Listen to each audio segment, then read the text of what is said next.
basically throwing a Band-Aid on the problem, too. They're not solving world hunger, meaning a self-sustaining program is being built so that hunger will no longer exist in these countries. Just look at the United States of America. All the money that you just talked about, we're giving to overseas corporations. We've thrown trillions of dollars at it here in the United States over the past couple of decades. I have no idea how many years that would encompass, but 10, 20, 30 years. Since the war on poverty has began. Hey, Mission Control, you guys can give us that number and how much we spend annually, the government, on like food stamps and EBT. 2020, the Supplemental Nutrition Assistance Program, it cost $79.22 billion. Jeez, $79 billion in the United States. And that was up in 1 year? Yeah, and it was up almost $20 billion from $60.4 billion the previous year. Jeez. Woo. So $79 billion being spent in the country that has the best infrastructure, the most opportunity to end hunger of any country in the world. This is just like communism. Well, if we do it right, show me a country in the world that has a better opportunity to end hunger in their own country, spending billions and billions on it, that has done it. Right. You guys don't know how to do this. All you know how to do is throw money at causes and feel good about yourself for doing it. That's not how you feel good. You go and help. Almost 15% of children are food insecure in the United States. That's 584,000 children in the United States literally hungry.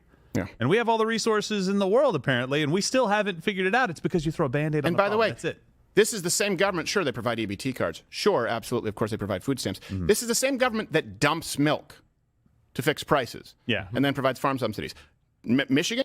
Okay, cherries. Cherries, yeah. Right? Remember cherries? Remember that 1 year where we had a frost? You told me that, yeah. And we had no cherry crop. Cherries are a very persnickety crop, which is also another example as to why the climate change issue is not what they claim it to be. Cherries require a very slow, long, thawing winter. If it freezes at all again, if you have any extremes, the cherries die. Well, what happened is we had a shortage of cherries 1 year because we had a kind of, we had a, I don't know, Indian summer. Is there an Indian winter equivalent? I don't know. Native American cold snap, whatever it is you want to call it. That's better.